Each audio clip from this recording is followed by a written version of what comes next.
السلام عليكم ورحمة الله تعالى وبركاته. كنتمنى تكونوا في أحسن الأحوال، تكونوا مزيان، تكونوا ظروفكم. مرحبا بكم في قناة عالم بديعة للطبخ والوصفات. اليوم إن شاء الله غادي نوجد معكم خبزة معمرة بالشحمة. يعني كنغيروا بلاصه ما نديروا خبزة معمرة بالكفتة أو معمرة بالدجاج أو معمرة بالخضر. اليوم إن شاء الله غادي نوجد معكم بالشحمه، خبزه معمره بالشحمه. اول حاجه ان شاء الله كتجي هاد الخبزه لذيذه وكتجي زوينه، كتجي العجينه ديالها رطبه، كتجي منسمه، حتى العجينه كتكون منسمه، يعني ماشي غير الحشوه. غادي نقدم معكم اول حاجه هي العجينه. هنايا كنحتاجو 2 زلايف ديال الدقيق الابيض، هنايا واحد نص زلافه ديال الفينو او زلافه معمراش، وهنايا الدقيق او القمح اللي تيكون مخلط مع النخاله، الزرع بالنخاله.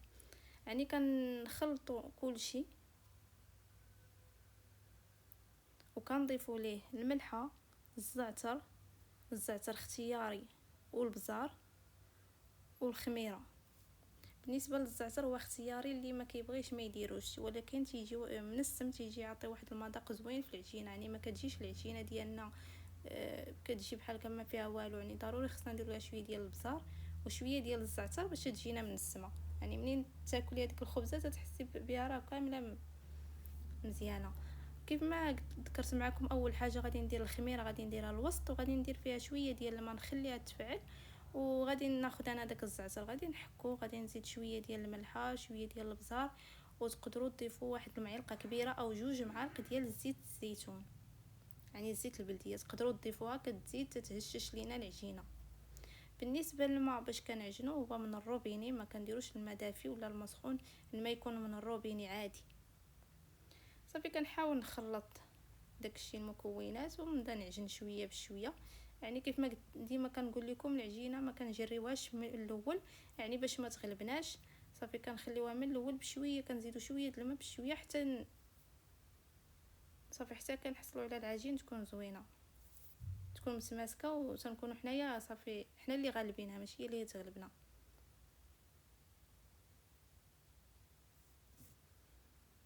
صافي كنبقى كيف ما قلت لكم كنزيد الماء شويه بشويه،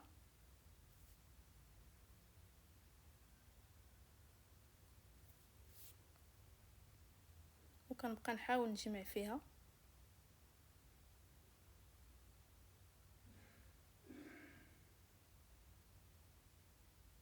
هاد العجين فاش ديروا لها الزعتر وكديروا لها شويه ديال البزار وشويه ديال زيت الزيتون كتجي رائعه، كيجي المذاق ديالها زوين. يعني ماشي العجينه ديما تنديروا لها غير الخميره والملحه صافي، لا. وتقدروا تضيفوا واحد المعلقه ديال سنيده اللي كيبغيها تجي محمره، يعني يجي فيها اللون محمر، يقدر يدير معلقه ديال سنيده. انا راه ما ضفتهاش، هي وزيت الزيتون ما درتهمش.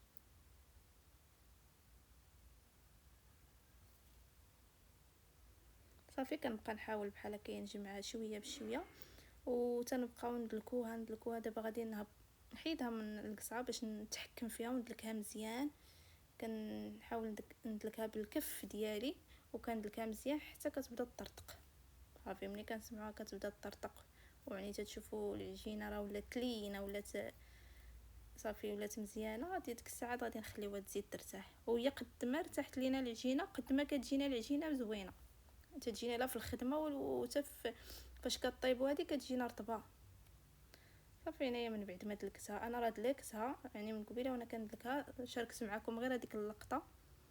صافي دابا غادي نغطيها ببلاستيكه او سلوفان وندير عليها واحد منديل من الفوق ونخليها ترتاح، ونمشي نوجد الحشوه على ما ترتاح ليا هي. بالنسبه للحشوه انايا غادي نحتاج ليها واحد البصله كبيره مشلضه، 2 فلفلات خضرين حتى هما قطعتهم طريفات، تقدروا ديروا فلفله الحمراء. وبالنسبه للشحمه انايا راني مقطعه بحال هكايا، دايره عند الجزار هو اللي دار ليا بحال هكا، يعني طحنا ليا في الطحانه ديال الكفته، وكنديرها في الفريغو وقت ما كنحتاجها كنجبدها.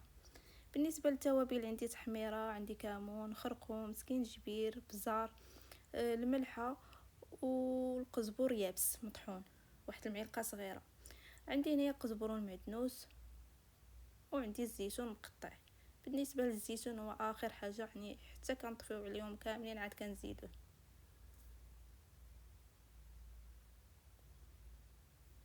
دابا غادي ناخذوا المقيله ديالنا باش غادي نطيبوا الحشوه.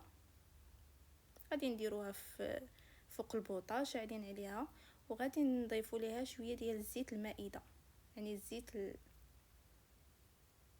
وغادي نديروا البصيله اللي مشلضه. من بعد ما كتسخن لينا ديك شويه الزيت، ما تنكثروش الزيت بزاف لاننا راه غادي نديروا الشحمه من بعد.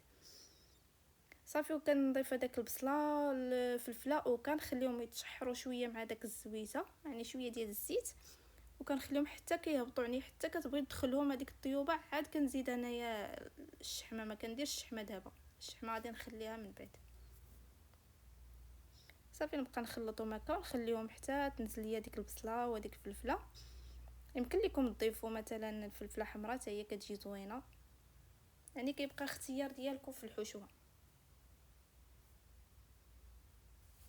صافي دابا غادي نخليها حتى تنزل ليا البصله وفلفله ونزيدو الشحمه. صافي هنايا من بعد ما دخلت ليهم، يعني بداو كيطيبوا ليا ديك البصيله والفلفله، غادي نضيف لهم هذيك الشحمه. الشحمه راه اختياريه، تقدروا تضيفوا نتوما يا داكشي اللي بغيتو، تقدروا تزيدوا تقدروا تنقصوا. صافي هنا دوك التوابل اللي ذكرت معكم قبيله كنضيفهم، وكيجي في هذاك القزبور يابس تدير واحد المعلقه صغيره، كيجي فيه رائع، كيعطيها واحد المذاق زوين. وهنا كنضيف القزبور المعدنوس، وكنحاول نخلطهم مزيان مزيان.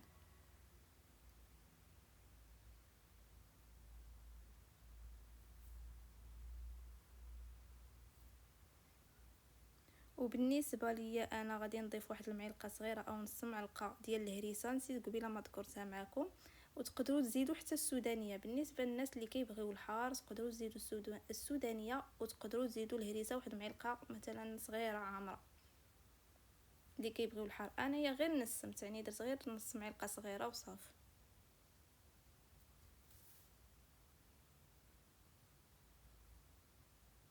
صافي نخلطهم مزيان ونخليوهم يطيبوا.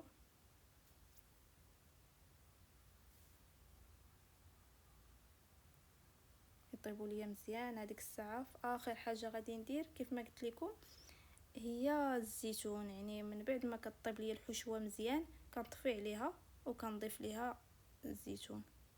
الزيتون تقدروا عاوتاني ديروا بلاصه الزيتون الخضر ديروا الزيتون الكحل. الزيتون الاسود حتى هو كيعطي واحد المذاق زوين. صافي هنايا راه طابت ليا الحشوه، هنا طابت وراني غادي نطفي عليها دابا. في هاد الوقيته هادي طفيت عليها وغادي نضيف ليها دابا الزيتون، يعني الزيتون هو اخر حاجه كنديروها. صافي نحاولوا ندخلوا هذاك الزيتون حتى هو مع الحشوه، نخلطوه مزيان.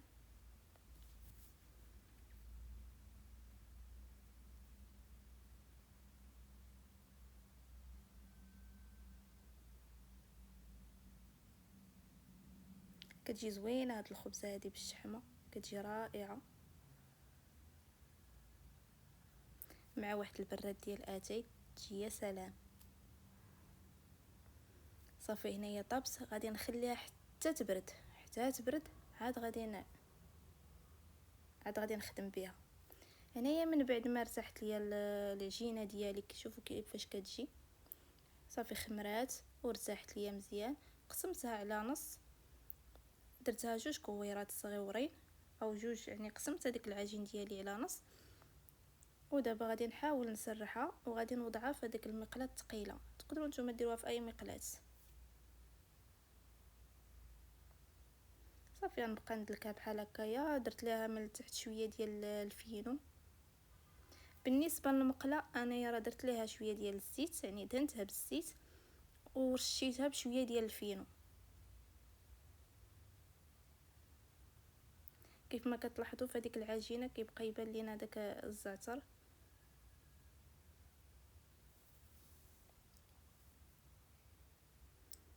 صافي كنبقى ندلكها مزيان، يعني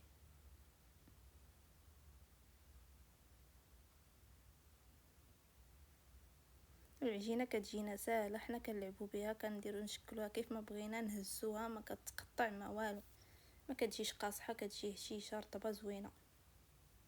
وهي الا بغيتوها تجي هشيشه بزاف يعني هكا راه جات مزيانه، ولا بغيتو تزيدوا تكون هشيشه بزاف زيدوا ليها 2 معالق ديال زيت الزيتون، كيعطيها واحد الهشاشه زوينه. صافي انايا كما قلت لكم راني داهنه المقله ديالي، غادي نحطها فوق منها وغادي نحاول نبقى يعني نقادها على حسب المقله، نبقى نقرصها مزيان حتى تجيني على حسب المقله.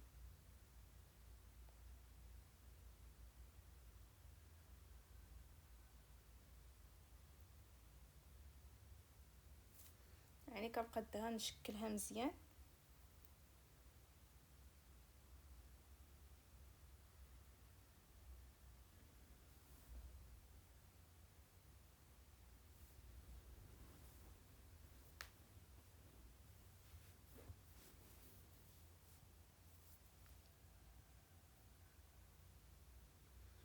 صافي بحال هكايا كيف ما كتشوفوا معايا في الصوره، بحال هكا كنحاول نقاد الجوانب كاملين.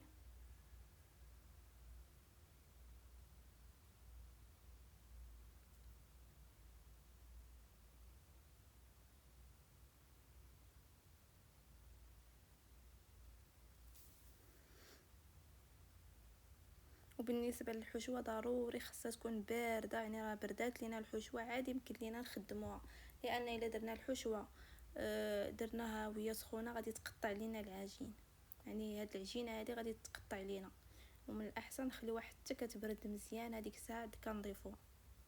صافي هنايا من بعد ما شكلتها كامله غادي ندير ليها بالفرشيط، غادي نتكها بحال هكاك واحد 5 ولا 4 باش ما تتنفخ ليناش العجينه من التحت. صافي وكنضيف ليها داك الحشوه راها بارده،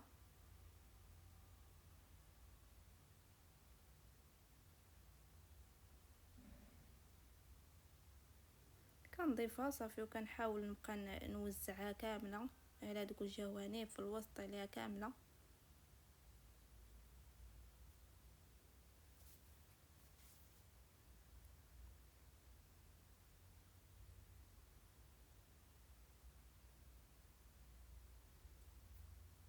صافي بحال هكايا. دابا غادي نجي نشكل الكره الثانيه باش غادي يمكن ليا نغطيها.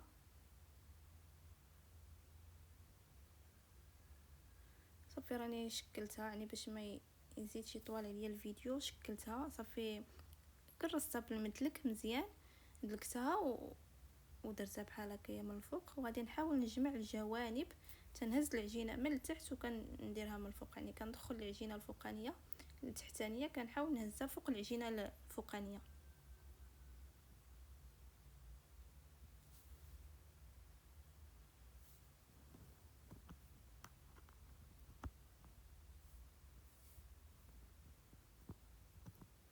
صافي ونبقى معها هكاك حتى كنكملها كامله، يعني كنكمل ليها الجوانب كاملين ونرجع معكم.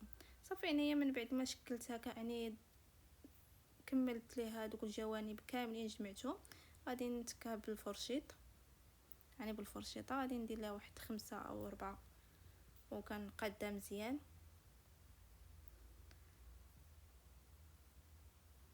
هنايا غادي ناخد صفار ديال البيضه وواحد المعلقه تقريبا ديال الحليب وواحد 2 قطرات ديال الخل. بالنسبه للخل كيحيد لينا ديك الزفوره او يعني المذاق ديال البيض. صافي وكنحاول نخلطهم مزيان، وغادي ندهن دابا داك، غادي ندهنها هذيك الخبزه ديالنا، وغادي هنايا من بعد ما دهنتها كنضيفوا ليها اما الزنجلان اما حبه حلاوه اما النافع، المهم الاختيار كيبقى لكم نتوما، كتزينوها باللي بغيتو ولا ما بغيتوش تزينوها ما تزينوهاش. صافي هنايا راه طابت ليا بحال خرجتها من الفران، راه مازال سخونه. بالنسبه للفران راه تيكون سخون، كندخلوها الفران وهي سخون، يعني الفران سخون، وكنديروها من الفوق حتى كطيب ليا من التحت، عاد كنهبطها للفران لتحت. بالنسبه ديال الغاز تنهبطها لتحت حتى تتحمر ليا من الفوق، وهذيك الساعه عاد كنخرجها صافي. هنايا هي الشكل النهائي. كتجي بحال هكا، كتجي العجينه زوينه رطبه من الداخل، عاوتاني الحشوه كتجي يا سلام. كنتمنى ان شاء الله تجربوها وتردوا عليا في التعاليق، وهي كتجي زوينه. وبغيت نشكركم من هذا لا فيديو، يعني نقول لكم شكرا على التعاليق الزوينه ديالكم، على المشاهده ديالكم. شكرا لكم بزاف، ومرحبا بكم مرات اخرى في قناه عالم بديعه للطبخ والوصفات، قناه بسيطه. شكرا لكم ومع السلامه ان شاء الله، الى فيديو جاي ان شاء الله. وكنتمنى ان تنال الاعجاب ديالكم، وصدقوني انها كتجي لذيذه وكتجي زوينه. ومع السلامه الى فيديو جاي ان شاء الله، وشكرا لكم على المتابعه ديالكم.